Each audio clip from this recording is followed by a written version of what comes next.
계속해서 로마서에 있는 말씀 함께 묵상합니다. 오늘은 16절에서 24절까지 차이신 줄 알고 한 줄씩 교독합니다. 제사하는 처음 익은 곡식가루가 거룩한적 떡덩이도 그러하고 뿌리가 거룩한적 가지도 그러하니라. 또한 가지 얼마가 꺾이었는데 돌감람나무인 내가 그들 중에 젖보침이 되어 참감람나무 뿌리의 진액을 함께 받는 자가 되었은즉 그 가지들을 향하여 자랑하지 말라. 자랑할지라도 내가 뿌리를 보존하는 것이 아니요 뿌리가 너를 보존하는 것이니라. 그러면 내 말이 가지들이 꺾인 것은 나로 젖보침을 받게 하려 함이라 하리니 옳도다. 그들은 믿지 아니함으로 꺾이고 너는 믿음으로 서느니라. 높은 마음을 품지 말고 도리어 두려워하라. 하나님이 원 가지들도 아끼지 아니하셨은즉 너도 아끼지 아니하시리라. 그러므로 하나님의 인자하심과 준엄하심을 보라. 넘어지는 자들에게는 준엄하심이 있으니 너희가 만일 하나님의 인자하심에 머물러 있으면 그 인자가 너희에게 있으리라. 그렇지 않으면 너도 찍히는 바 되리라. 그들도 믿지 아니하는데 머무르지 아니하면 젖보침을 받으리니 이는 그들을 젖보치실 능력이 하나님께 있습니다. 24절 같이 있습니다. 내가 원 돌감람나무에서 지킴을 받고 본성을 거슬려 좋은 감람나무에 젖붙임을 받았으니 원가지인 이 사람들이야 얼마나 더 자기 감람나무에 젖붙이심을 받으랴. 아멘. 우리 모두에게는 각자 주어진 위치가 있고 역할이 있습니다. 이것을 잘 할 때 직장이건 공동체건 건강한 모습으로 성장하는 것입니다. 근데 만일 자신의 위치를 벗어나서 월권을 행사하거나 자기 책무를 다하지 않게 되면 건강했던 관계성이 무너지는 것입니다. 여러분, 하인은 하인의 위치가 있고 주인은 주인의 위치가 있습니다. 학교에서 선생님이 서야 될 위치가 있고 배우는 학생이 서야 될 위치가 있습니다. 사회생활 속에서 정치가의 위치가 있고 예술가의 위치가 따로 있습니다.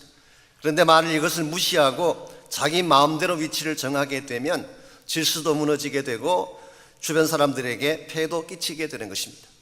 특별히 여러분과 저는 예수님을 구원자로 영접한 예수 그리스도의 제자들입니다.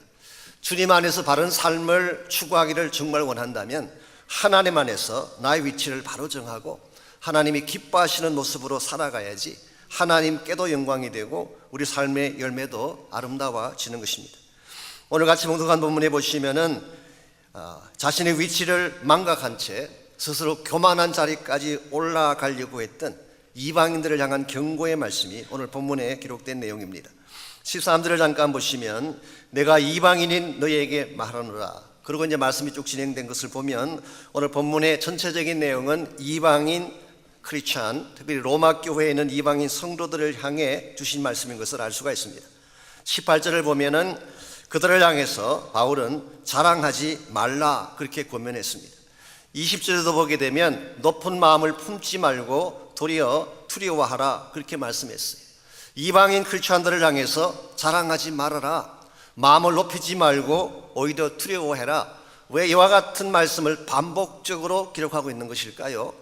이것은 로마 교회에 벌어진 어떤 상황과 관련이 있는 것 같습니다. 제가 로마서를 처음 강의할 때 말씀을 드렸습니다마는 전통적으로 로마서라는 이 책은 로마 교회의 정황과 상관없이 사도 바울이 3차에 걸친 선교행을 마치고 예루살렘으로 올라가기 직전에 지금까지 그가 전개했던 복음을 총정리해서 신학적인 전체를 다 총종합하는 일종의 신학적 소논문같이 기록된 책이다. 그래서 Theological Treatise, 이것이 일반적으로 로마서를 보는 관점이고 대부분이 그렇게 해석을 해왔죠. 저는 이것이 틀렸다고 생각하지는 않습니다. 그렇지만 한 가지 조금 아쉬운 것은 사도 바울이 로마서를 한 번도 방문해 본 적이 없다고 해서, 아신 대로 로마 교회는 바울이 세운 교회가 아닙니다. 그리고 한 번도 방문한 적이 없습니다. 그렇다고 해서 과연 사도 바울이 로마 교회 정황에 대해서 전혀 몰랐을까? 그건 아니라고 생각합니다. 저희들도 한국에 있는 교회들에 대해서 직접 가보지 않았고 그 교회 소속은 안 됐지만 한국 교회들에 대해서 전혀 모르고 계시나요? 요즘 한국의 큰 교회들마다 여러 가지 많은 이슈들이 벌어지고 있는데 미국에 사는 분들이 더 잘 아세요. 그것만 집중적으로 연구하시는지 비하인드 스토리까지 다 알고 계세요. 방문하지 않았다고 모르는 것이 아닙니다. 직접 만나지 않았다고 모르는 것이 아닙니다. 매일 사도 바울이 선교를 다니는 가운데에 이런저런 경로를 통해서 또 로마를 다녀간 사람들, 로마에서 완 사람들, 이런 사람들과 컨택하는 가운데에 로마 교회에 일어나고 있는 정황들을 어느 정도는 알았다고 보아야 옳습니다. 로마 교회는 말씀드린 바처럼 누가 창립했는지는 정확하지 않습니다. 성경이 말하고 있지 않기 때문에. 다만 짐작컨대 유대인 디아스포라가 개척한 교회가 아닌가. 그러므로 초창기 로마 교회의 머저리티는 유대인이었을 가능성이 많습니다. 그래서 유대인의 대다수를 차지하고 이방인들이 소수인 그런 교회가 로마 교회였는데 AD 49년도에 한 사건이 벌어집니다. 이것은 성경에도 기록되어 있지만 일반 역사에 나오는 사건입니다. 로마 황제인 클라우디우스가 로마에 살고 있던 모든 유대인들을 추방하는 추방 명령을 내렸습니다. 그 바람에 대다수의 유대인들이 로마를 떠나서 각 지역으로 흩어져 가야만 했습니다. 그 중에 하나가 우리가 잘 알고 있는 아굴라와 보리스길라 부부죠. 이 사람들도 원래 로마 교회 성도였는데 그때 추방을 당하고 고린도 지역으로 왔다가 마침 고린도에 온 사도 바울과 함께 세운 교회가 고린도 교회가 되지 않았습니까?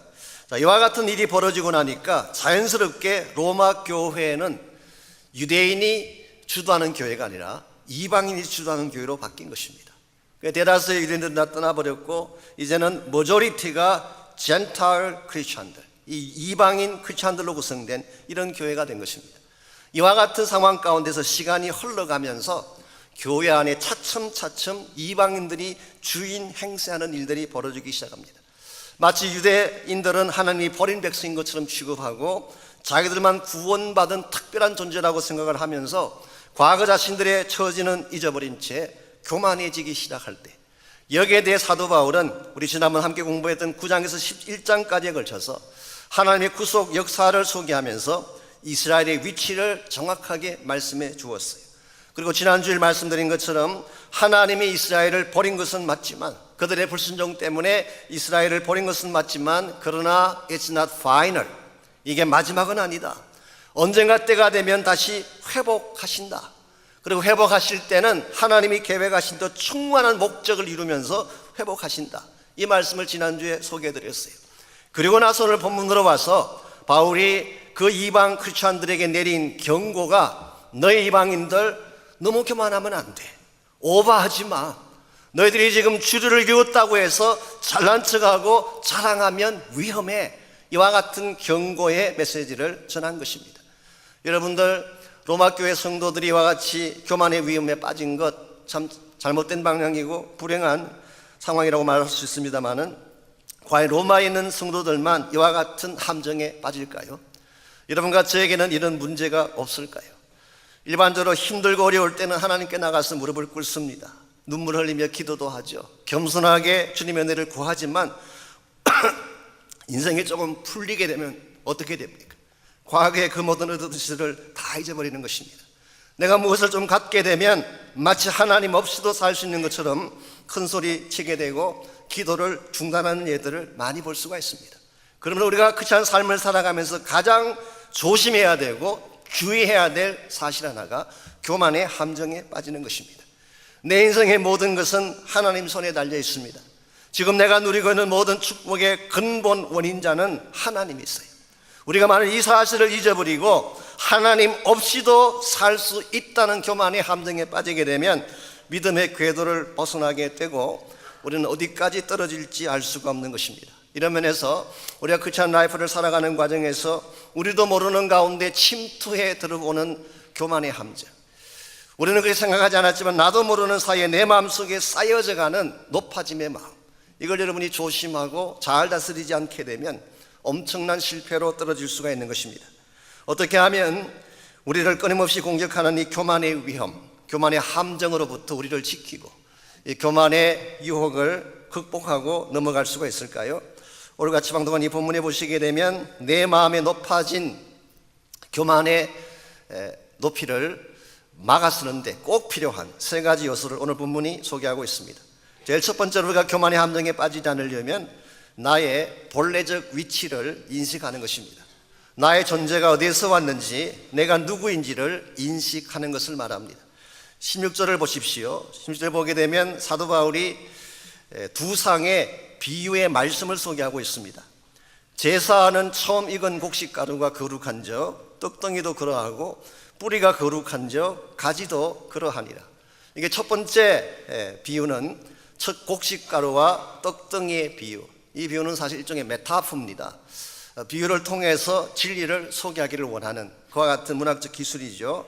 자, 첫 곡식가루라고 하는 것은 민수기 15장에 보게 되면 이스라엘 백성이 추수를 하게 되면 첫 번째 거두던 곡식을 빻아서 제사장에게 가져가도록 되어 있습니다. 이것을 거제라고 표현하기도 하고 흔들어서 드리기 때문에 요제라고 부르기도 합니다. 이와 같이 가져간 이 떡은 이 가루로 떡을 만들게 되죠. 그래서 처음 가져왔던 첫 곡식의 가루가 거룩했다면 그것으로 만든 떡도 거룩하지 않겠느냐, 그런 뜻이에요. 그렇다면 여기서 바울이 말하는 첫 곡식 가루가 무엇을 비유한 것일까요? 이것은 구약에 나오는 언약의 조상 아브라함을 비롯한 소위 말하는 patriarchs, 언약의 조상들을 뜻하는 것입니다. 그러면 떡덩이는 무엇을 상징하는 것일까요? 아브라함의 후손들을 상징하는 것입니다. 이 곡식가루로 만들었던 것이 떡덩이이기 때문에, 즉 아브라함의 후손들 유대인들을 뜻하는 것이죠. 두 번째 비유가 뿌리와 가지에 대한 비유를 말씀하셨습니다. 이것은 사실 앞에 나왔던 비유를 반복한 것인데요, 뿌리는 역시 언약의 조상인 아브라함을 비유한다고 할 수가 있습니다. 그 반면에 가지는 이스라엘 백성 유대인들을 말한다고 할 수가 있죠. 바울은 오늘 이 말씀을 통해서 원래 하나님께서 이 땅에 주신 원뿌리가 있다, 축복의 원뿌리가 아브라함과 그 조상들이다. 그들에게 언약을 주셨고 그들에게 하나님 나라에 대한 비전을 주셨는데, 그 후손으로 태어났던 가지들, 후손으로 등장했던 떡덩이가 바로 이스라엘 백성이고 그리고 유대인들이다, 이 사실을 소개하고 있습니다. 그랬는데 그 유대인들 가운데에 혹은 그 이스라엘 백성들 가운데 무슨 일이 벌어진 것입니까? 17절 말씀 보시면은 그 사건을 역시 비유로 소개를 합니다. 또한 가지열마가 꺾이었는데 돌감람 나무인 내가 그들 중에 접붙임이 되어 참감람나무 뿌리의 진액을 함께 받는 자가 되었다. 가지 중에 얼마가 꺾여졌대요. 즉 이스라엘 백성들 가운데에 상당 숫자가 꺾어진 가지가 됐어요. 이게 뭘 의미하는 것일까요? 그들의 불순종함으로 말미암아 하나님께 심판받는 걸 말하는 것입니다. 하나님께서는 불순종하고 거절하는 유대인들을 가지를 치듯이 쳐버리셨어요. 이와 같이 가지를 치고 난 후에 그 자리에 무엇을 대신 접붙였습니까? 돌감람나무를 접붙였다. 이 돌감람나무가 바로 여러분과 저를 포함한 이방인을 말하는 것입니다. 실제로 역사적으로 예수 그리스도를 유대인들이 리젝트한 이후에 그들 민족은 꺾이어진 가지가 되어서 지난 2000년 동안 이곳저곳을 방황하는 헤매는 민족이 되고 말았어요. 그리고 유대인들이 거절한 바로 그 자리에 이방인들이 들어가서, 이방인들이 복음을 받고 이방인들이 하나님 백성의 자리에 들어가서 접붙임 받은 케이스가 된 것, 이게 오늘 본문에서 바울이 소개하고 있는 여러분과 저의 본래 모습입니다. 그러므로 우리는 아무리 잘났다고 이야기를 해도 본래 우리는 무엇이었어요? 돌감람나무였어요. 우린 참감람나무가 아니라 돌감람나무였어요. 우리말로 번역한 돌감람나무라는 이 말은 사실은 야생 감람나무다, 그런 뜻입니다. Wild Olive Tree, 이게 원래 뜻이에요. 팔레스타인 지역에 가면은 저 야생지에 들판이나 광야에 감람나무들, 야생 감람나무들이 많이 자라고 있습니다. 바울은 그것을 이방인으로 묘사한 것입니다. 이 팔레스타인 지역에 살고 있는 감람나무, 돌감람나무가 어떤 특징을 가지고 있는지 아십니까? 한 세 가지 특징이 있어요. 첫째는 방치되어진 나무입니다. Nobody cares, 아무도 케어하지 않는 들판에 버려진 채 방치된 나무가 바로 돌감람나무예요. 두 번째는 그름을 주거나 영양분을 공급하지 않습니다. No nourishment, 누구도 와서 그름을 주고 영양분을 공급해 주지 않기 때문에 세 번째로 이 돌감람나무는 말라 비틀어질 수밖에 없고 열매가 있을 수가 없는 것입니다. 설사 열매가 맺힌다고 할지라도 그 열매는 작고 쓴맛이 나는 그런 열매밖에 맺을 수가 없는 것. 이게 오늘 성경이 소개하고 있는 우리의 본래 모습이었어요. 우리는 원래 이방인이었습니다. 하나님의 언약 백성이 아니었어요. 하나님의 축복권에서 아웃사이드에 있던 이방인, 외방인에 불과했던 것인데, 그 결과 우리 하나님은 우리를 돌보지 않으셨고 하나님과 상관없는 삶을 살아왔던 여러분과 저였는데, 하나님께서 돌감람나무였던 여러분과 저를 하나님의 참감람나무에 접붙여 주셔서 생명을 얻게 하시고 다시 한번 회복이 일어나게 하시고 선뿌리를 가진 나무가 아니라 스윗한 열매를 맺는 존귀하고 아름다운 나무가 되게 하신 것, 이거를 사도 바울이 소개하는 여러분과 저의 본래 모습입니다. 우리가 이 사실을 알 때, 내가 누구였는가라고 하는 이 사실을 바로 알 때 바른 자세로 하나님께 나아갈 수가 있는 것입니다. 내가 잘나서 여기까지 온 것 아닙니다. 내가 노력해서 잘 살게 된 것이 아니라 하나님이 여러분과 저를 참감람나무에 접붙여 주셨기 때문에 그 참감람나무의 뿌리에서 올라오는 진액을 빨아먹고 놀라운 축복과 생명을 누리며 살게 된 것입니다.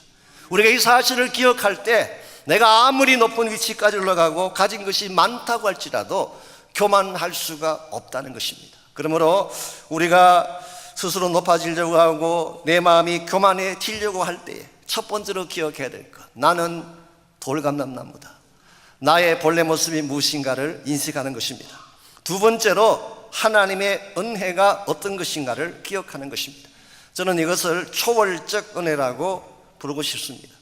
왜 제가 초월적 은혜라는 단어를 선택했냐고 하면, 이것은 일반적인 혹은 상식을 넘어선 초자연적인 강권적인 은혜이기 때문에 저는 초월적 은혜라고 표현을 했습니다. 여러분 17절을 다시 보십시오. 돌감람나무인 내가 그들 중에 접붙임이 되어 참감람나무의 진액을 받는 자가 되었다, 그렇게 표현을 했습니다. 우리가 돌감람나무였는데 참감람나무의 접붙임을 받는 순간 진액을 공급받고 축복의 뿌리에 연결된 사실을 설명하고 있습니다. 그런데 이와 같이 우리가 참감람나무에 접붙임 받게 된 원인이 뭐냐는 것입니다. 누가 우리를 그렇게 접붙여 주셨을까요? 23절에 보시면 그 답이 나와 있습니다.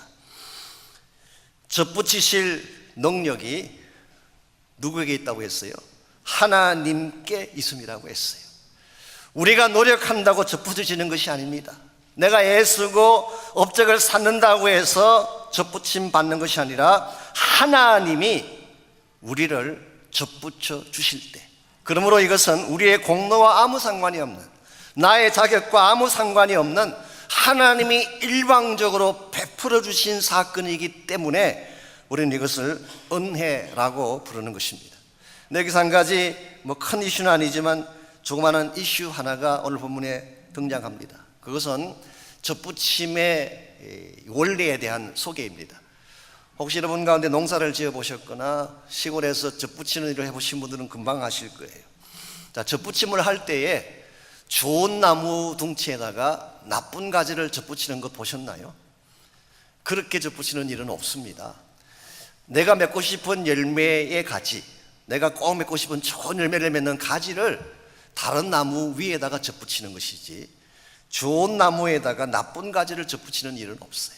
그러므로 농사를 아는 일반적인 사람이라면 오늘 본문에서 바울이 말하는 이것은 정반대의 논리인 것입니다.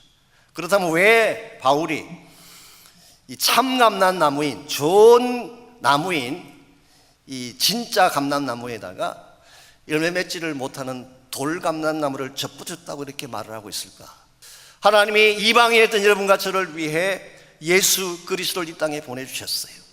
그리고 그분을 믿기만 하면 구원받을 수 있는 축복을 허락해 주셨습니다. 여러분, 이게 얼핏 생각하면 자연스러운 것처럼 느껴질지 모르지만 이건 상식적이지 않아요. 아무 가치가 없는 여러분과 저에게, 우리가 아직 죄인일 때에 살려봐야 아무런 의미가 없는 여러분과 저를 위해서 하나밖에 없는 독생자 예수 그리스도가 죽임을 당하고 죄인 아닌 그분이 죄인이 되어서 끔찍한 십자가형을 받게 하신 사건, 그렇게 함으로써 이방 땅에 홀로 버려져 살아야 마땅했던 여러분과 저를 하나님의 거룩한 나무에 접붙게 하시고 하나님의 언약과 약속의 백성이 되게 하셔서 천국의 유산을 물려받게 하신 이 사건은 It's not natural. 이건 절대로 자연적인 방법이 아니에요. 이것은 초자연적인 케이스입니다. 그래서 저는 초월적인 하나님의 역사가 아니면 일어날 수 없는 사건이 바로 우리를 구원하신 하나님의 은혜 사건입니다. 우리가 이 사실을 깨닫고 이 초월적인 은혜 앞에 나아갈 때 우리는 비로소 교만을 벗어날 수가 있게 되고 하나님 앞에 바른 자세로 서게 되는 것입니다. 사실 하나님의 은혜 앞에 나갈 때 우리는 너무 당연한 마음으로 나가요. 여러분, 예배를 드리고 구원받고 천국 가는 것이 당연한 것인가요? 아닙니다. 당연한 거 아니에요. 우리가 정말 하나님의 은혜를 바로 한다면 좀 황송한 마음을 가져야 돼요. 내가 이런 사랑 누려도 괜찮은가? 내가 이런 축복을 누려도 괜찮은가? 하나님 때문에 구원받고 이 소망 갖고 사는데 과연 이게 내가 괜찮은가?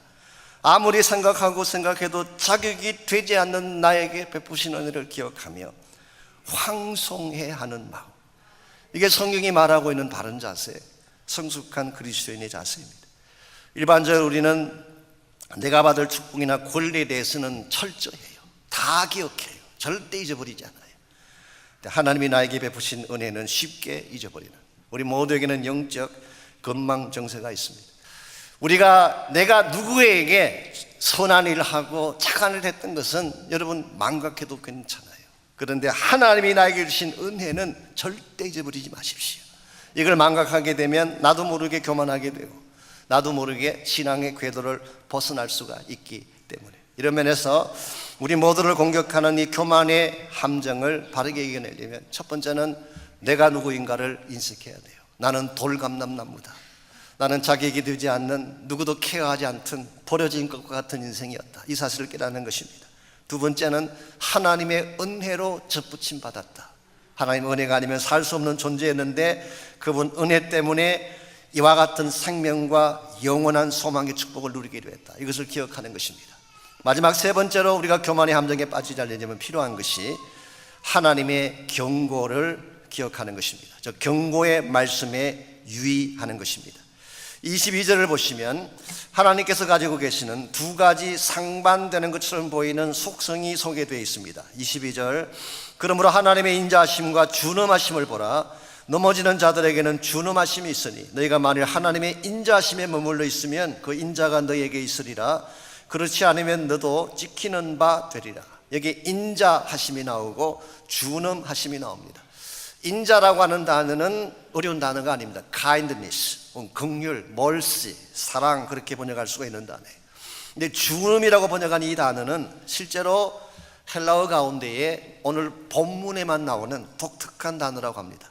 아포토미아라는 이 단어가 신약성경 전체에서 오늘 본문에 딱 한 번 나온대. 그래서 사실은 해석이 쉽지 않는 단어 중에 하나죠. 일반적으로 harshness, severity, 엄격함, 철자능징, 그렇게 번역을 합니다마는 일종의 심판의 의미를 담고 있는 공의의 단어라고 보면 맞을 것 같습니다. 즉 하나님은 여러분과 저에게 두 가지를 가지고 다가오고 계세요. 하나는 인자입니다. 하나님 여러분에게 사랑을 안겨주실 수 있고 긍휼과 인자함을 안겨주실 수가 있어요. 동시에 하나님은 여러분과 저에게 준엄하면서도 엄격한 심판을 안겨줄 수도 있어요. 무엇이 그것을 결정할까요? 하나님은 둘 다를 가지고 다가오시는데 인자를 받을 것이냐 준엄한 심판을 받을 것이냐, 무엇이 그것을 결정할까요? 오늘 본문을 여러분이 다시 보시면은 여러 차례 반복해서 나오는 단어가 하나 있습니다. 믿음으로, 믿었기 때문에. 결국 여러분과 제가 하나님의 인자하심을 받고 참 감람나무이신 하나님에게 접붙임 되게 하는 비결은 믿는 거예요. 우리의 모습이 어떠하든지 상관하지 아니하고 믿음으로 하나님께 나가게 되면 하나님 반드시 인자를 베풀어 주십니다. 내가 아무리 많은 죄를 범하고 아무리 누추한 가운데서 살았다고 할지라도 믿음으로 하나님께 나가기만 하면 하나님은 인자심과 무한한 용서를 가지고 우리를 받아주세요. 그런데 만일 반대 케이스로 하나님의 은혜를 거부하고 자기 마음대로 살게 되면 하나님은 준엄하게 우리를 다스릴 수밖에 없습니다. 그래서 하나님께서 우리에게 준엄한 경고의 메시지를 던지는데, 그럼에도 불구하고 끝까지 하나님의 오프를 받지 아니하고 거절하게 되면 오늘 22절 마지막 부분에 기록된 말씀처럼 너도 찍히는 바 되리라. 무슨 워닝이에요? 하나님께서 유대인들을 찍으신 하나님이에요. 그들이 불순종하고 그들이 하나님을 거절했을 때에 자기가 택했던 민족인 유대인을 찍어내신 그 하나님이 이방인 너희들일까 보냐, 그런 뜻이에요. 이건 아주 스트롱한 경고의 말씀, 굉장히 강한 경고의 말씀인 것입니다. 하나님 여러분과 저에게 이와 같은 경고를 하실 때 그때 우리가 carefully 유의해서 그 말씀을 들어야 됩니다. 그리고 그 말씀에 순종해서 하나님께로 나아가야 돼요. 그렇지 아니하면 우리는 하나님의 인자와 긍휼을 받는 것이 아니라 준엄한 손길을 경험할 가능성이 많기 때문에, 그러므로 하나님 우리에게 말씀하실 때 우리는 carefully 들어야 돼요. 나에게 분부하실 때에 할 수만 있다면 믿음으로 주님께 나가서 순종하는 것을 배워야 합니다. 하나님을 거절하면 우리에게 준엄한 하나님의 손길이 다가오지만, 반대로 하나님을 순복하고 믿음으로 하나님의 은혜 앞에 나가기만 하면 하나님은 무한대의 축복을 예비하시고 여러분과 저를 맞아 주십니다. 여러분, 우리 인생의 모든 것은 하나님께 달려 있습니다. 사는 것도 그분에게 달려 있고 죽는 것도 그분에게 달려 있어요. 성공도 그분에게 달려 있고 실패도 그분에게 달려 있어요. 행복도 그분의 손 안에 있고 불행도 그분에게 있는 것입니다. 우리가 우리 혼자의 힘으로 인생을 절대로 아름답게 살아갈 수가 없습니다. 우리는 마치 들판에 홀로 버려졌던 돌 감람나무와 같은 존재이기 때문에, wild olive tree, 누구도 케어하지 않는, 누구도 돌보지 않는, 그야말로 고아처럼 버려져서 살아갔던, 메마른 가슴을 안고 상처를 안고 선풀을 안고 살아갔던 것이 여러분과 저였어요. 이와 같은 우리 인생이 어떻게 우리의 자력으로 행복을 찾을 수가 있으며 우리의 자력으로 어떻게 생명을 얻을 수가 있겠어요? 우리 힘으로는 안 됩니다. 믿음으로 하나님께 나가게 되면 하나님이 은혜로 여러분과 저를 생명나무에 접붙여 주셔서 다시 살게 하시는 것입니다. 그때의 참된 믿음의 뿌리, 능력의 뿌리, 하나님의 무한대 차원의 뿌리에 우리가 커넥트 되어지게 되면, 우리가 아무리 연약하고 미약할지라도 하나님이 우리에게 공급해 주신 능력을 통해서 우리는 다시 일어날 수가 있고 회복될 수가 있고 참된 생명과 축복 가운데 살아갈 수가 있습니다. 하나님 여러분과 저를 사랑하시기 때문에 이와 같은 축복의 뿌리를 준비하시고 여러분과 저를 초청하고 계십니다. 혹시 여러분 가운데 지금까지 내 힘으로 살겠다고 생각했던 분이 계신다면, 나의 노력, 나의 의지, 나의 업적만으로 인생을 살 수 있다고 생각했던 분이 혹시 계신다면, 자만했던 나의 모든 것들을 다 내려놓고 하나님의 은혜 앞에 나오는 시간이 있기를 바랍니다.